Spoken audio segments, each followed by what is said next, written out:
সামরিক যান থেকে অস্ত্র তাক করে দাঁড়িয়ে আছেন একজন স্নাইপার। পেছনের বেসামরিক গাড়িতে বসে আছেন একজন ইঞ্জিনিয়ার। এর ঠিক পেছনে রয়েছে একটি বুলডোজার, যা যুদ্ধ বিধ্বস্ত মুসলিম দেশ সিরিয়ার ভূমি প্রকম্পিত করে এগিয়ে চলছে সামনের দিকে।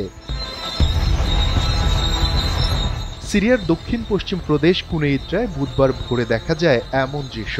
ট্যাঙ্ক বা ভারী অস্ত্র নয়, এবার ইসরায়েলি সেনারা সীমান্ত পেরোল বুলডোজার নিয়ে। সিরিয়ার আল শারকিয়া ও গার্বিয়া নামের দুটি ছোট গ্রামে ঢুকে পড়ে এই বুলডোজার। সেখানকার উঁচু ও পাথুরে টিলাগুলো গুড়িয়ে দিয়ে ভূমি সমান করতে দেখা যায় ইসরায়েলি সেনাবাহিনীকে। RICL TMX, যুগের পর যুগ স্থাপনা থাকে মজবুত। এটা নিছক মাটি সমান করা নয়, বরং একটি স্পষ্ট বার্তা যে দখলকৃত এলাকায় ইসরায়েল এখন স্থায়ী নিয়ন্ত্রণ প্রতিষ্ঠার পথে। বিশ্লেষকদের মতে এর আড়ালে রয়েছে সামরিক কৌশল। উঁচু জমি বা গাছপালা সরালে শত্রুদের আড়াল থাকে না, চেকপোস্ট বসানো সহজ হয়। আবার এটাও হতে পারে বাফার জোন তৈরির অংশ, যাতে সীমান্তে আর কোনো হুমকি টিকতে না পারে।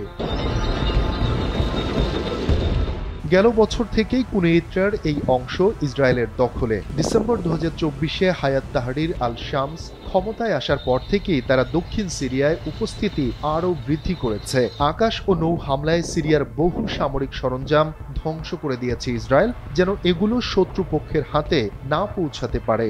এবার বুলডোজার দিয়ে ভূমি সমান করে সেখানে স্থায়ী ঘাঁটি গড়ার কাজও শুরু করে দিল ইসরায়েল। তবে এই কাজে নেতানিয়াহুর দেশকে বাধা দেওয়ার কেউই নেই।